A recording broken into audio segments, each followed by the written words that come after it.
Single dad gave a stranger his couch for one night. 3 weeks later, a CEO's lawyer knocked.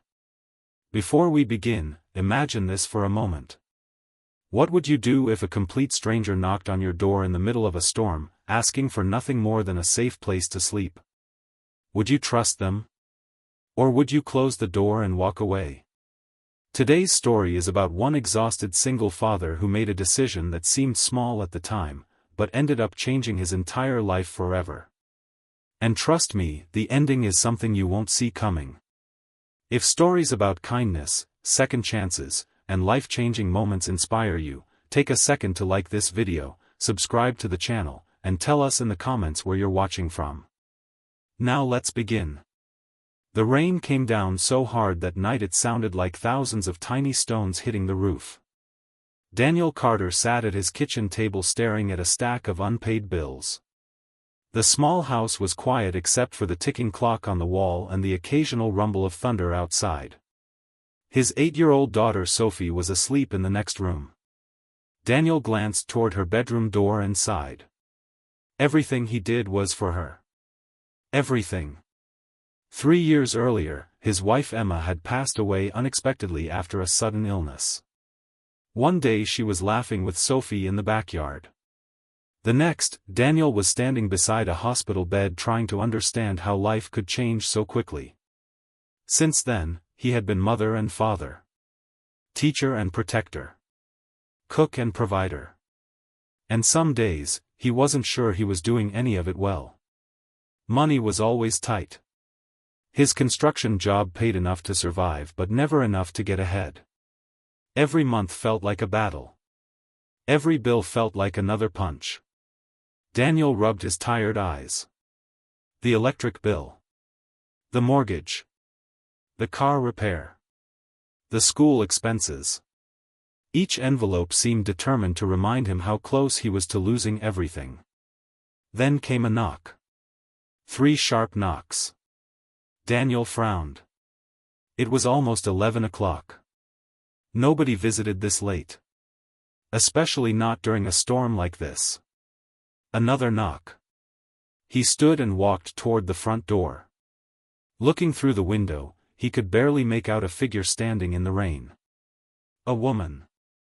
She looked soaked. Daniel hesitated. The world taught people to be careful. Opening the door to strangers wasn't exactly smart. Yet something about the way she stood there made her seem less dangerous and more defeated. He unlocked the door. The woman looked to be in her early 30s. Rainwater dripped from her dark coat. Her hair was plastered against her face. Her eyes looked exhausted.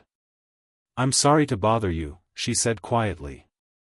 "My car broke down about 2 miles back. My phone died. I've been walking for hours.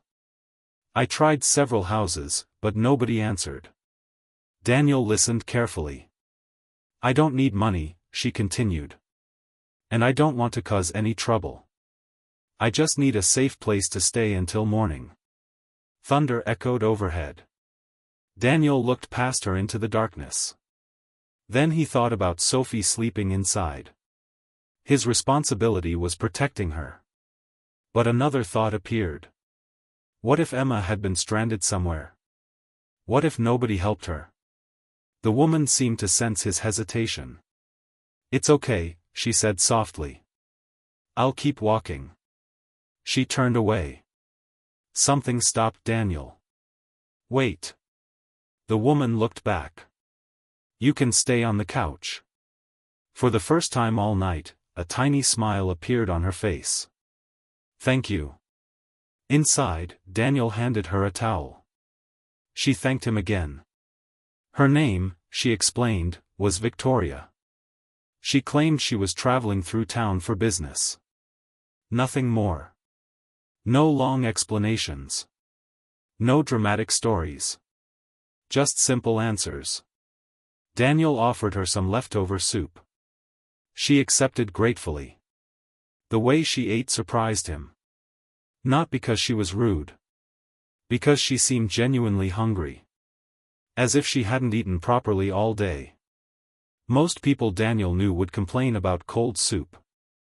Victoria acted like he'd served a 5-star meal. "You're very kind," she said. Daniel laughed. "No. Just trying to do the right thing." Victoria glanced around the small house. Family photos covered the walls. Pictures of Sophie.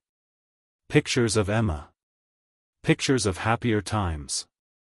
"You have a beautiful family." Daniel's smile faded slightly. "My wife passed away." Victoria looked genuinely saddened. "I'm sorry. 3 years ago." Neither spoke for a moment. Then Victoria nodded. "I know what it's like to lose people." There was something in her voice. A sadness deeper than words. Daniel wanted to ask more. But he didn't. Everyone carried battles nobody could see. That night, he gave her a blanket and pillow. The couch wasn't comfortable. The house wasn't fancy. But it was safe. Before going to bed, Daniel checked on Sophie. She was sleeping peacefully. As he closed her door, he wondered if helping strangers was still worth the risk. He hoped he hadn't made a mistake. The next morning, Daniel woke early. Victoria was already awake. The couch was neatly folded. The blanket perfectly arranged. The kitchen was clean. Cleaner than he'd left it. She had even washed the dishes. "Good morning," she said. Daniel blinked. "You did all this?" Victoria smiled. It seemed fair. After breakfast, Daniel drove her to the nearest repair shop. Her car had been towed there overnight. Before leaving, she reached into her purse. Daniel shook his head immediately. "No. Please. No. You helped me. You needed help." Victoria stared at him. Almost as if she wasn't used to hearing those words. Most people expect something in return. Daniel didn't. Finally she put the money away. "Then at least let me thank you properly." "You already have." For a second she looked emotional. Then she extended her hand. "Maybe we'll meet again someday." Daniel smiled politely. "I doubt it." She laughed. "You never know." Then she drove away. And just like that, she was gone. Daniel returned to normal life. Work. Bills. Parenting. Survival. Days passed. Then a week. Then 2. Soon he barely thought about the woman from the storm. Until exactly 3 weeks later. It was Saturday morning. Daniel was mowing the lawn while Sophie played nearby. A black luxury car slowly pulled into the driveway. The vehicle looked wildly out of place in the neighborhood. Daniel turned off the mower. A man wearing an expensive suit stepped out. He carried a leather briefcase.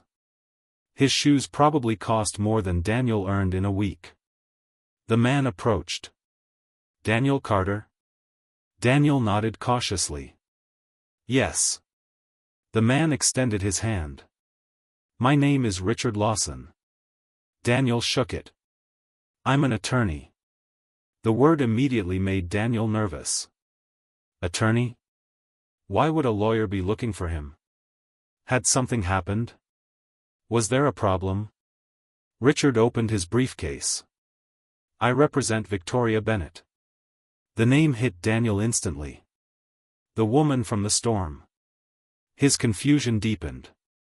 Richard smiled. "I believe you allowed her to stay in your home 3 weeks ago." "Yes." The attorney nodded. "Good." Daniel crossed his arms. "What's this about?" The lawyer took a slow breath. Then he said words that would completely change Daniel's life. "Victoria Bennett is the chief executive officer and majority owner of one of the largest technology companies in the country." Daniel stared. "What?" "She is worth several $100 million. The lawn mower sat forgotten beside him. Sophie stopped playing. Even she sensed something unusual was happening. Daniel shook his head. No. That's impossible. Richard smiled. Most people have the same reaction. The attorney continued. 3 weeks ago, Victoria wasn't traveling for business. Daniel frowned. What do you mean? She was disappearing. Daniel didn't understand. Richard looked toward the house. Then back at him. For 1 week every year, Victoria leaves behind her security team, her staff, and her corporate life. Daniel listened carefully. Why? The lawyer's expression softened. Because she wants to remember who she used to be. Daniel remained silent. Richard continued. 20 years ago, Victoria was homeless. Daniel felt his heart sink. She spent months sleeping in shelters and on strangers' couches. Suddenly everything made sense. The hunger. The sadness.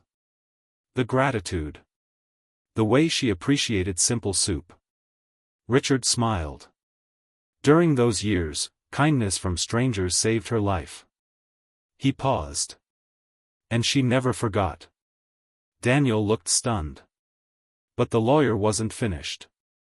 She asked me to personally deliver a message. Richard reached into his briefcase. He removed an envelope. Inside was a handwritten letter. A single tear nearly formed in Daniel's eye as he recognized the handwriting. The letter began. Dear Daniel. You probably never expected to hear from me again. The truth is, people like you are rare. I knocked on many doors that night. You were the only one who opened yours. You shared food when you had little. You shared safety when you owed me nothing. Most importantly, you treated me with dignity without knowing who I was. That matters more than you realize. 3 weeks ago, you gave a stranger a couch. Today, I would like to return the favor. Daniel's hands trembled as he continued reading. And what came next would leave him speechless.